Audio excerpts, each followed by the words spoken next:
Assalamualaikum warahmatullahi wabarakatuh.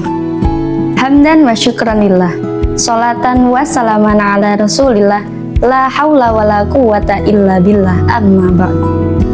Teman-teman muslim semua, di sini saya Siti Maria, mahasiswi program studi ekonomi syariah Sekolah Tinggi Ilmu Syariah Darussyafa'ah Lampung Tengah, akan menemani senja rekan-rekan semuanya.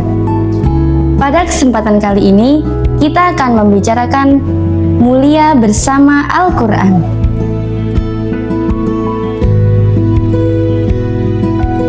Nabi Muhammad SAW menjadi manusia yang paling mulia karena menerima dan mengamalkan Al-Quran. Kemuliaan beliau bersumber dari wahyu Allah. Dari sini kita belajar bahwa siapapun yang dekat dengan Al-Quran, ia sedang menapaki jalan kemuliaan. Menjadi penghafal Al-Quran bukan hanya soal kuatnya hafalan, tetapi juga tentang baiknya perilaku. Hafalan juga tercermin dalam akhlak. Jika perkara baik terasa mudah dilakukan, itu tandanya Allah sedang meridhoi dan memudahkan.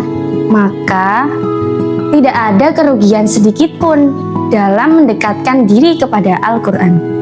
Al-Quran dapat diterima oleh semua kalangan. Allah juga menolong para penghafalnya. Salah satunya dengan memberikan kecerdasan dan kemudahan berpikir ketika mereka sering membaca dan mengulanginya. Namun, para penghafal Al-Quran harus mampu mengatur hati dan waktunya. Manajemen kolbu dan manajemen waktu sangatlah penting. Tidak ada seorang pun yang sukses jika lari dari kenyataan. Jika hafalan terasa sulit, itu harus menjadi motivasi untuk lebih semangat, bukan alasan untuk berhenti setoran.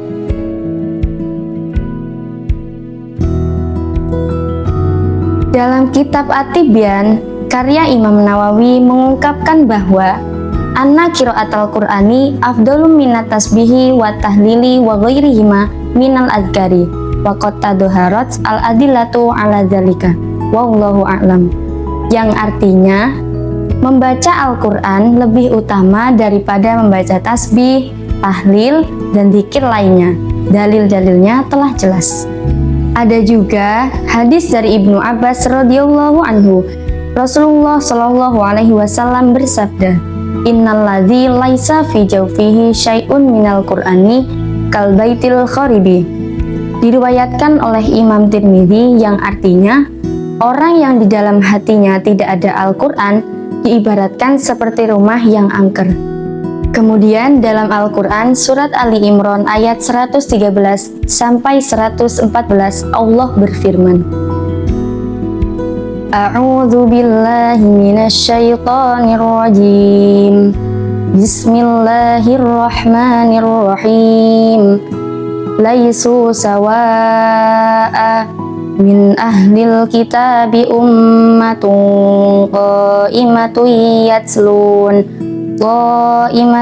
yatluna ayatillahi ana al-laili wa hum yasjudun yu'minuna billahi wal yawmil akhir wa ya'muruna bil ma'ruf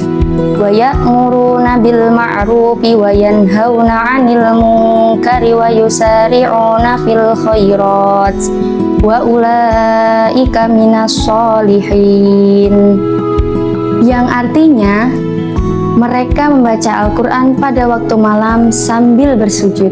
Mereka beriman kepada Allah dan hari akhir, mengajak kebaikan, mencegah kemungkaran, serta bersegera dalam amal soleh.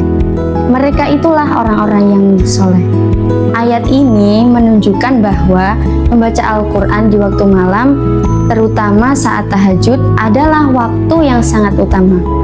Pada saat itulah hati kita lebih khusyuk dan hanya tertuju kepada Allah.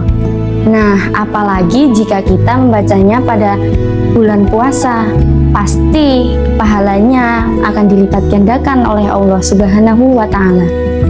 Dalam kitab At-Tibyan juga disebutkan bahwa dengki yang diperbolehkan hanya pada dua hal. Yang pertama, kepada orang yang membaca dan mengamalkan Al-Quran siang dan malam. Nah, apalagi jika kita membacanya pada bulan suci Ramadan ini, pahalanya akan dilipat gandakan oleh Allah Subhanahu wa Ta'ala. Maka dari itu, marilah kita semua berlomba-lomba dalam kebaikan dengan sering membaca Al-Quran baik siang maupun malam hari. Dalam kitab At-Tibyan juga disebutkan bahwa iri yang diperbolehkan hanya pada dua hal. Yang pertama, kepada orang yang membaca Al-Quran dan mengamalkan Al-Quran pada siang dan malam harinya. Yang kedua, kepada orang yang kaya yang mensedekahkan hartanya. Dari semua ini, kita memahami bahwa Al-Quran bukan sekedar bacaan, tetapi jalan kemuliaan dan penghidupan hati. Jika hafalan terasa berat, jangan menyerah. Jadikan itu sebagai motivasi untuk lebih semangat dan tetap istiqomah. Semoga kita termasuk orang-orang yang hidup dan mulia bersama Al-Quran. Akhirul kalam, wassalamualaikum warahmatullahi wabarakatuh.